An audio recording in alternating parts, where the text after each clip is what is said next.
प्रणाम भगवन। ओम श्री गुरुवे नमः। ओम गुरुर्ब्रह्मा गुरुर्विष्णु गुरुर्देवो महेश्वरः गुरुः साक्षात् परं ब्रह्म तस्मै श्री गुरुवे नमः।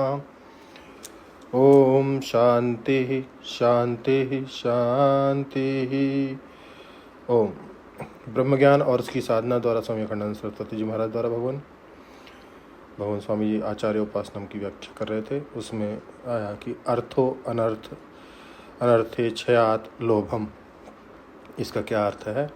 तो स्वामी जी बता रहे हैं कि क्या अर्थ है क्या अनर्थ है। इसका विचार करने से लोभ अर्थात इकट्ठा करने की वासना छूट जाती है।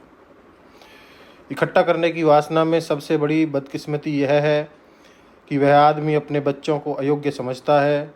वह समझता है कि हमारे लड़के तो आगे कुछ कर नहीं सकेंगे, हम उनके लिए कर जाएं। तो अपनी ज़िंदगी को तो वह खाली कर दें, रिक्त कर देता है। स्वयं खाए नहीं, पहने नहीं, तरीके से रहे नहीं और अगली पीढ़ी के लिए इकट्ठा करने में वह अपने जीवन को नष्ट कर देता है। सबसे बड़ी किस्मती इसमें यही है, ईश्वर पर विश्वास नहीं, प्रारब्ध पर विश्वास नहीं, अपने लड़के के पुरुषार्थ पर विश्वास नहीं, समाज पर विश्वास नहीं, परिस्थिति पर विश्वास नहीं। अपने अहंकार के चक्कर में पड़कर मनुष्य मर रहा है। भयम तत्वामर्शनाथ, भयम तत्वामर्शनाथ। अगर किसी से डर लगे तो तत्व का, असलियत का विमर्श करना चाहिए। ये धमकाने वाले जो लोग होते हैं, ये सब प्राय गीदड़ भव की, बंदर घुड़की देने वाले होते हैं। उनमें कोई सार नहीं होता। अगर उनके सामने खड़े हो जाओ तो भाग जाएंगे।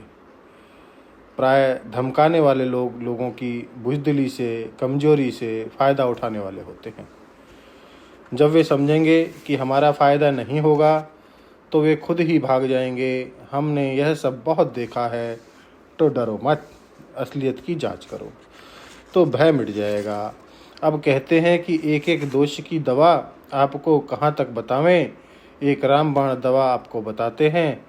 एतत् सर्वम गुरु भक्त्या पुरुषो ही अंजसा जयेत।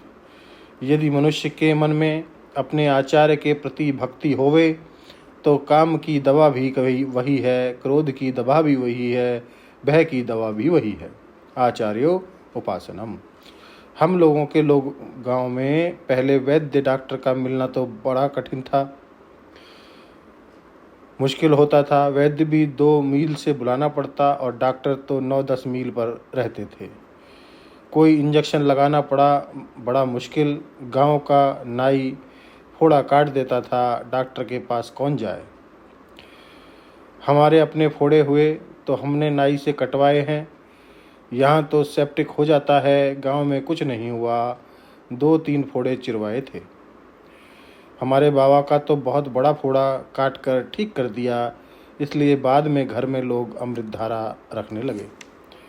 हैजा हो तो अमृत धारा, अपच हो तो अमृत धारा, बुखार हो तो अमृत धारा और जुकाम हो तो अमृत धारा। रामबाण औषधि 108 रोगों पर चलती थी। अरे अब वह तो सब पिछड़ गई बात।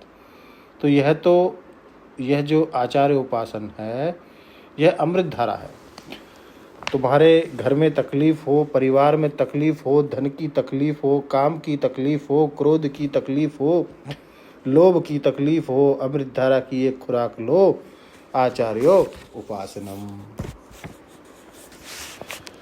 अब शौचम को ले रहे हैं भगवान।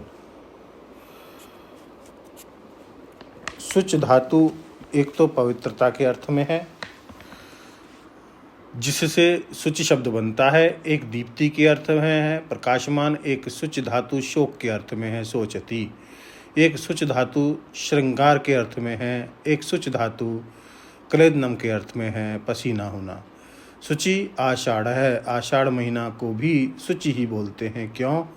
स्वेदन पसीना होने का हेतु होने के कारण, क्लेदन का हेतु होने के कारण शरीर से पसीना निकलता है। तो शौचम अर्थात पवित्रता की कई पद्धतियाँ हैं, तो इनको लेंगे भगवान अगले सत्संग में। ओम शांति ही शांति ही शांति। प्रणाम भगवान।